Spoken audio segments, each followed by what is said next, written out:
97.3 City FM. Relevant radio, always.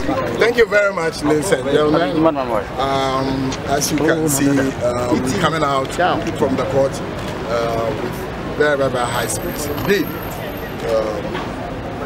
today, Mr. Tony Letha completed his cross-examination. Of course, he bombed the witness with several documents to undermine his claim that there have been a whole lot of irregularities and whatever about the 5 or so issues that they raised, like the note of verification, biometric verification, overcount and all that. It was absolutely clear that, more and more, it's getting a bit clear, more and more by the minute and by the day, that the claims are bare claims. But we'll leave that to the court to decide ultimately. Mr. Tony Letha concluded with what I personally felt one of the most exciting questions about. So in all this was the role of President Mahama, the first respondent, and unsurprisingly the answer was from Dr. Bawumia that they are not accusing President Mahama of any wrong. Maybe he might have benefited from the errors or administrative whatever breaches of the Electoral Commission. Mr. James Kwashaidan took over, very experienced barrister. You must have seen him through taking us to all of us through the processes of voting. Just as you enter the polling area, where every single mining step, including in particular the role of the polling agent as a person who is a watchdog, a very critical watchdog appointed by the parties to oversee their interests, and ended up coming in to indicate, show that indeed the petitioners' party were party to the NEC party dialogue, which produced various guidelines and document manuals instructing and educating these polling agents as to their duties. Polling agents were appointed by all the parties to the various polling stations. They were present, they were supervised, they had very serious business to do. They were present during the count. They validated by signing the documents. They went to collation center. These were also signed. Documents were also formalized and signed at the strong room or the national headquarters of the Electoral Commission by NPP officials. So while we in court, that the next question, therefore, is whether the polling agents are that relevant or not. Well, Dr. Bawumia thought that they were glorified agents who were just there sitting somewhere. They were taken through the guidelines. He read them. They were very clear that these people are very critical cog in the election process. At the end of the day, we ended on a very sound note indeed, where Dr. Bawumia was put to the test as to the alleged 22 rogue stations. They said that there were 22 polling stations who could not be identified. They are unknown as they are ghost polling stations. Well, EC has a key to this case, and they produce documents to show that, in fact, these so-called unknown polling stations were actually polling stations to which the NPP as a party had assigned agents in written form to these places.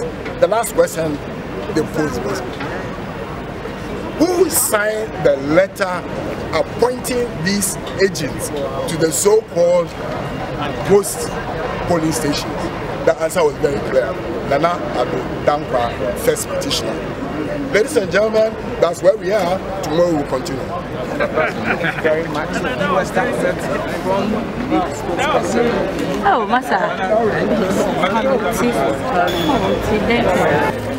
As you're aware, Dr. Bawumia finishes the examination chief and has been for the past 3 days or so under cross-examination by counsel for Mr. John Mahama, Mr. Filipita.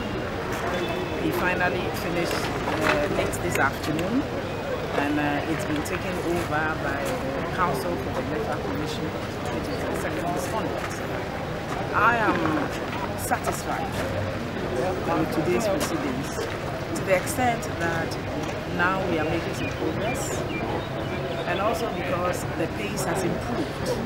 You will recall that when the hearing started, especially under cross-examination, documents were being tendered in singles.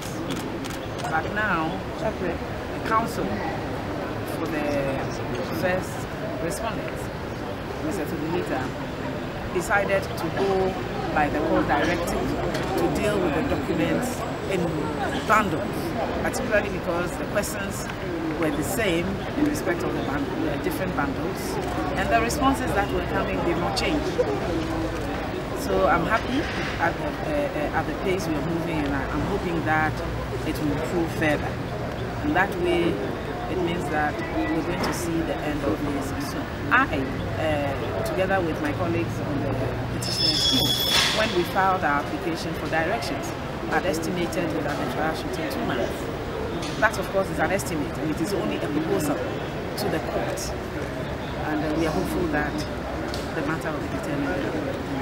The spokesperson for NDC says that they have punched enough holes in the examination. Do you think that they are discrediting your witness?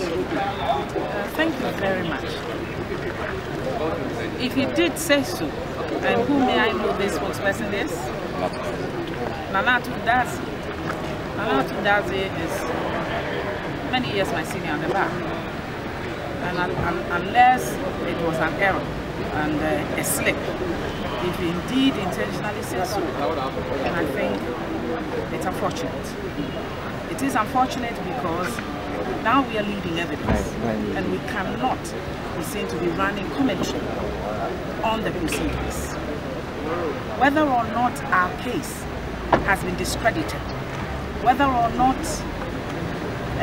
they have succeeded in punching holes in our case, whether or not the witness is credible, whether or not the witness's evidence is reliable, these are all matters before the court that the court has to decide the case on. And therefore it is not the place of anybody, be it a party or counsel on the team of lawyers representing either the petitioners or respondents, be it in court or outside of court, to come and then say on air that they have succeeded in punching holes. I can only say we are solid ground. I will leave the rest to the court as the rules require, and I think that as the ethics of our profession demands. Otherwise, I might find myself making contumacious pronouncements. I don't want to be wrong before the courts. And I think that I'll take this opportunity to advise you, ladies and gentlemen of the press, to be guided in the kind of questions that you ask. Because you must not ask questions that will elicit responses that will tend to be making judgments ahead of what the judges will say. I thank you very much and have a good evening.